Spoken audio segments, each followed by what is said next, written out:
As all Nigerians are aware, there was a crash from a reported peak of 3,594.6, let's just say 3,560 watts, megawatts, I beg your pardon, to 42.7 megawatts. 42.7. Just work out that percentage. There was this collapse. It wasn't, this one that we've just experienced was about the second or third in about 5 days. And so that's a problem. Our expert this morning is Professor Yemi Oke, he's Professor of Energy and Electricity Law at the University of Lagos. And we're looking at really going back to the beginning. He went back to the beginning, if you've been with us from the top of the program, to taking it over from the colonialists at the time to where we are now. And the implication has been put on that. Some of the infrastructure back then is still in use now. Now, you don't need to be an expert to know that, oh, is that as bad? But let me now ask Prof. Lagos State, because you told us about, how inefficient it is to be sending everything to a central location and then redistributing it. Lagos State, back in the day when Tinubu was governor, there was an Enron, an entity called Enron. It was thought that, well, everybody sort yourself out. Lagos was thinking of how to sort itself out. Enron was going to be the way. A lot of progress was made. It was reported. Obasanjo was president at the time. And here I might be wrong. Let me just say it the way I know how to say it. Obasanjo killed it. That's the Bushman way that I know. Obasanjo killed it for whatever reason. And it probably is related to what you were talking about, this whole federated thing, and let everybody develop at a pace. Let it not be seen that somebody has gone so far ahead, like you're looking like another country, and then another part. So slow down all these new gringos. Slow them down. Let the other people catch up. That's the Bushman way, I know. But Prof, what happened then, and why have we not been able to continue along that trajectory? That's a very important question. And I tried to also put it on the table. One, Lagos had what I call experimented state-based power generation, transmission, and distribution. Okay. Around 1999 to 2000 through Lagos Enron project. Mm-hmm. Fortunately, I was a very young lawyer then working with a law firm that was advising Lagos State. I worked with them, and the Attorney General then was the immediate past vice president. We were coming to the office, we had a series of meetings. Enron was to work. Enron was killed by federal might of the then president Olusegun Obasanjo. So whether you are right, but why? Whether you are right or wrong, okay, maybe know. You don't want to go into the why. I was involved as a young person, and it was killed. And I know it was not allowed to work. I understand. Let me put it that way. Was not allowed to work by federal might. Certain issues.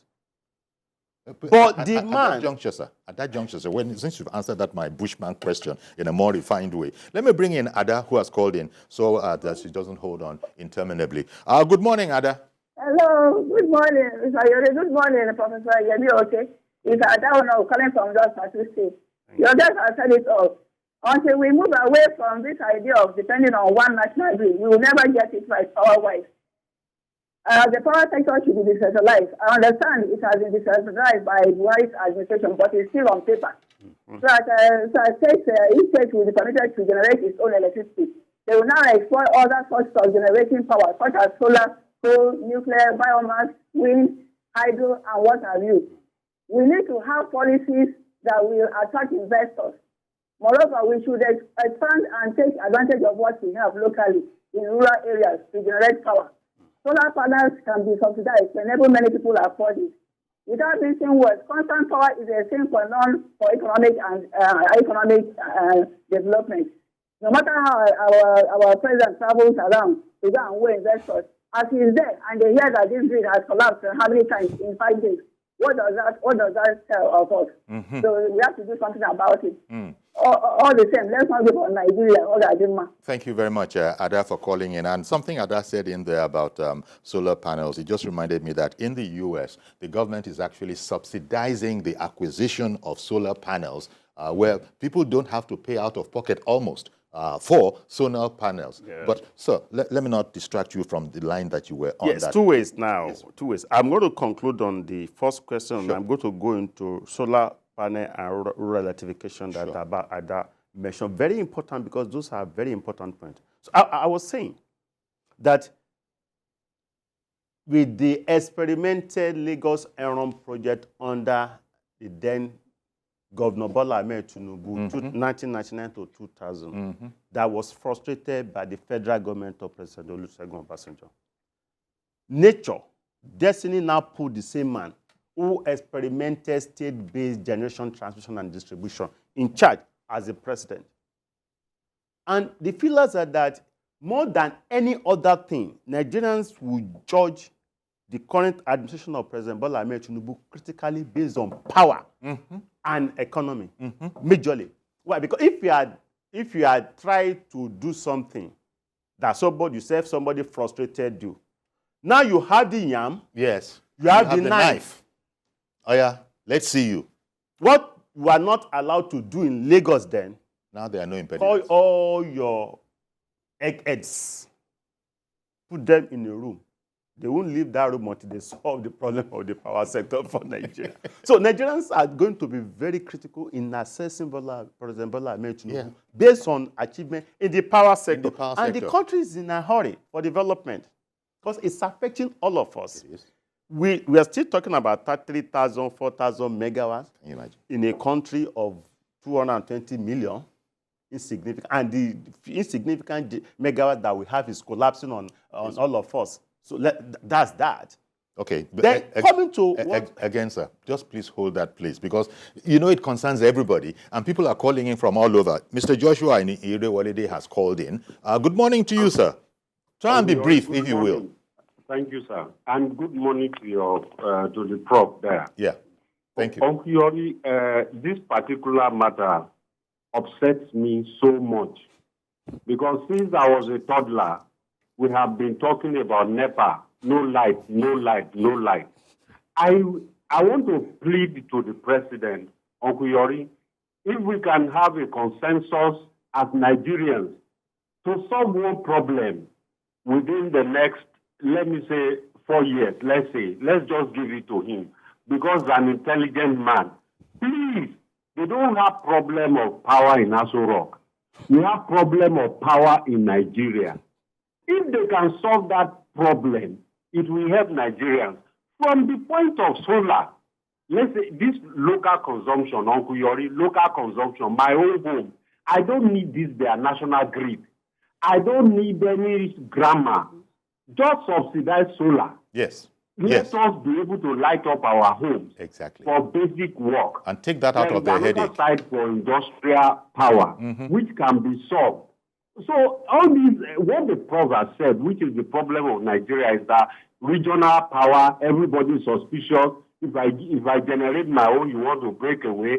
We can use science to solve that problem. Let us have a scheme that everybody will be forced to subscribe to, whether you are Igbo, Yoruba, or Hausa, anyone. Let us solve this problem, Uncle Yori, I beg you. I hear you, sir. Thank you very much for calling in, Mr. Joshua. Grab hold of one problem is what Joshua is saying. Grab hold of one problem and just sort that one out, excel on, and then let somebody else carry on from there. Let me just address Joshua and Ada together. Okay. They're saying the same thing. Okay. And I'll try to be brief. And then try and come back to the solar matter. That's the issue I want to Okay. The issue is this. I was slightly disappointed when I saw the new Electricity Act.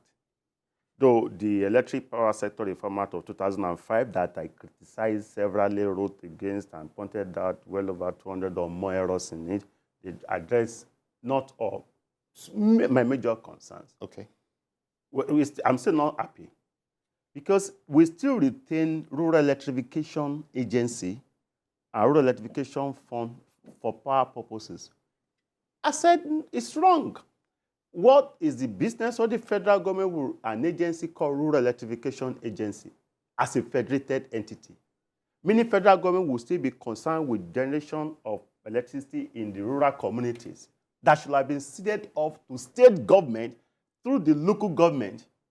And the fund, the Rural Electrification Fund, should be ceded to state so that they can take charge of this the electricity at the level of wards, units, and local government. Okay. Solar. There was a 1-7-star hotel in South Africa is 100% based on solar. Has nothing to do with national grid, and the hotel is doing well. And Nigerians are embracing solar. In as much as I would not want direct subsidy in energy, because I felt we don't want to go via the issue of the trend of subsidizing for energy. Now, energy is over subsidized. We were subsidizing petrol before. Nigeria has been subsidizing electricity. I'm sure you know. Yes. That's not of course. pronounced. So I'm not sure. We can't continue subsidizing everything. Government should incentivize solar manufacturing and production in Nigeria and deploy it massively. Power is something that you can generate from virtually everything and anything. I've said it here. Wherever you are. Region, there are certain areas in Nigeria that is good for windmills. You deploy it. Some solar farms, some mini hydros, gas. Power could be generated from several options. And I will always cite the example of the state in Munich, where the state was in need of energy. They were facing energy crisis, and they wanted to face renewables. So they started collecting waste from homes and offices.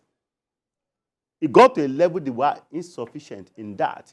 They started reducing the cost of waste collection. For instance, you are collecting waste at 5 naira, they reduced to 3 naira. That was still not sufficient. They were collecting waste for free, for power. That was still not sufficient. They were paying people to generate enough waste so that they have something to collect to power. We should be proactive, and we need to decentralize our options. Sir, apart from you're looking at the bigger problem, the whole problem, but how about the individual? Joshua from Irewale, they just called in. I can guess that what he's talking about is that, well, on my roof, me and my family, we're fine. Now, how do we get many more people to do that? And I alluded to the US example, if it is correct, that the government is actually, if you know how to apply for it, virtually underwriting the acquisition, private acquisition of solar panels. So go ahead and generate your own, get your inverters and all of that. And, so that headache is taken out of it. Is there any promise in that area? Because I noticed that you look at social media, a lot of people are now interested in generating their own, for the moment, 1 to 2 to 5, units. Yes. So that's the trend. What I think the government would need to do in that regard is to incentivize solar panel manufacturing in Nigeria so that it becomes available at cheaper rates.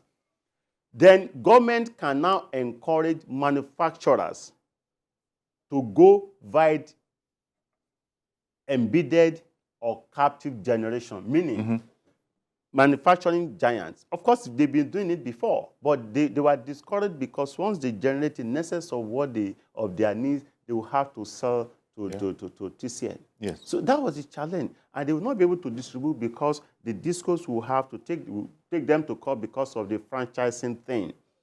A whole lot of mess in the power sector that we need to clear. One moment again, sir. Okay. Chukuma in Agbo. I understand you're a first-time caller. Thank you for calling. Good morning. Good morning. Good morning, sir. Thank you for calling in. I'm not a first-time caller, though it's long I'm sorry for the bad information I was given. Please go ahead. What I'm trying to say is this. If I'm not mistaken, I think the National Assembly have passed a law that decentralized the power system, that state governors can have their own generation power system. Okay. So what I'm trying to say, if they have passed that law, there's no need of saying they are going to subsidize solar again, because they are giving people opportunity to have their own light, okay, so that it should be more competitive and it will be cheaper.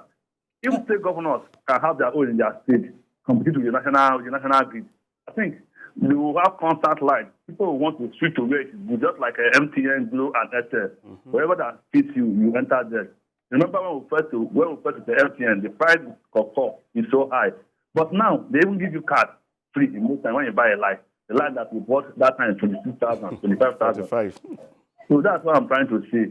The next state governors begin to have their own generation system. Either solar, either wind, whichever way they want it. Let them start it. Okay. Indeed. Thank you very much for calling in, Chukwuma. Again, sorry about thinking of you as a first-time caller. You're actually a veteran caller. Now, that point that he made, the laws, do they indeed free us all up in that way? Yes, to a large extent on papers. The law says states can now make laws to generate, transmit, and distribute electricity in their respective states. But if state A will need to distribute excess to state B, the federal government will come in through the NERC. That's fine. The challenge is this. I sat down to calculate, assuming Ogun State government will generate like 37 megawatts based on the next 10 years because of the trend of development there. They will need some humongous billions of dollars. Assuming the entire budget of Ogun State for the next 15 years is devoted to power alone, it will take them 21 years to generate that. Meaning there's no money for anything, they're not paying salaries, they just keep putting the money there. So it's not realistic for state government to fund. Government cannot fund the power sector. They should ensure the enabling environment for private investors to come on board. That is a challenge. No private investor will come to state A or state B or state C. I always say this, because the governor is handsome or because the commissioner in charge is beautiful. They're going to ask basic questions. How transparent is your environment? What are your laws? Is it a state that complies with its statutory or contractual obligations? If you have this agreement, is it a state that will comply and not start to change the goalposts when vital goals were about to be scored? There are a lot of questions. So investors are very critical. They are not subjective. They are realistic. If they are not going to make money investing in your state, they are not going to come. And the challenge is that with the decentralized option now, that is now a matter of the Constitution and statute. Constitutional amendment are now Electricity Act of 2023. States are institutionally challenged. Because federal government could look elsewhere and say, oh, be it on grid, state can generate, transmit, and distribute. Be it off grid, the law now says state can generate, transmit, and distribute. So don't come to me, go to your states. Yeah. And the states are not empowered to do that yet. I've not seen any, maybe Lagos, perhaps Rivers, taking steps in that direction. States by now should be out, attracting small-scale mini-grid investors. That's yet another option. Rotimi in the UK. Good morning to you, sir. Good morning, Uncle Yori. How are you today? Very well, thank you. Thank you for calling. Right. Just a quick one, Uncle Yori. Good morning, Professor. Okay. Good morning, Professor. Just a quick one, Professor. Do we not think that the power generation in Nigeria should not just be decentralized as the last administration has suggested, has enacted? But the fact that the same organization will generate power, distribute power, market power, is that not too much of a task? Should that as well not be decentralized? Let the generation be done by different entities, marketing done by different entities, and distribution done by different entities, as it is in most of the Western world that we live in. Yeah. Okay, thank you. Thank you very much, Rotimi, for that question. Thank you very much, Rotimi. See, even what Rotimi said is quite germane and important. In some region or states in the US and Canada, you have like 3 or 4 generators, companies generating and distributing. Like you have Disco in Lagos and Ikeja. You could have like 10. It becomes the issue of, oh, who has megawatt to sell to me? I buy from the person. No sentiments. And there is competition. Healthy ones. So we might get there if you put certain measures or structures in place. What he's saying is that different entities should be in charge of generation, transmission, distribution, marketing. That's what we have in Nigeria. I went as far as indicating what I call M for M initiative, meaning these challenges of metering that we've been having should be seeded off to meter manufacturers in Nigeria. Everything and anything about metering should be for meter manufacturers, just as you just buy a line, you go and buy your phone wherever you want. That's it. You buy the brand of phone you want. If you like, buy the expensive phone, or buy small Touchlight phone, or whatever. So the same thing, if you like, buy meters of 20 million naira, 10 million naira, sophisticated meter that can remotely charge or whatever. You patronize your meter manufacturer for the brand of meter that you want, and they will now need to calibrate with the particular disco that will supply. This thing is not rocket science. Well, exactly. So the meter manufacturer should be instead of now, they should be encouraged, giving concessions like other players in the cement and other sectors, so that they can manufacture and make meters available to Nigerians. We should go wide extreme ends of bringing down the power sector to the doors of Nigerians. And the manufacturers should be encouraged also to generate. If they invest in generation, it's good business for them, because they can sell excess of what is generated to their neighbors. And the whole notion of franchise areas or things will get done away with. The country should be in a hurry for development. Nigeria is actually in a hurry for development, and we need to be critical, take critical steps. Thank you so much, Professor Yemi Oke, because in the past almost an hour or so, I guess there are a lot of people who now know a bit more about the nature of the challenge before us and the intricacies and all the different things. It's not, you might think of power and the energy generation as science, and it is science, but this is science also They've been blaming cheese and wizard for it. Infused with politics, infused with our own environment.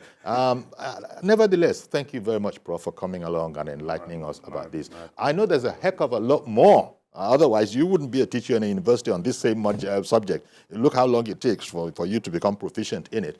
So thank you very much, Prof, for coming along. And we look forward. You said it, we need to be in a hurry. And if we're in a hurry, then that is going to have to be reflected in the policies that we are developing and allowing. Okay, so that's our program today. Thank you very much once again, Professor Yemi Oke of the University of Lagos. That's our program today. Please join us tomorrow for a fresh edition. I am Iyori Folare. Bye-bye for now.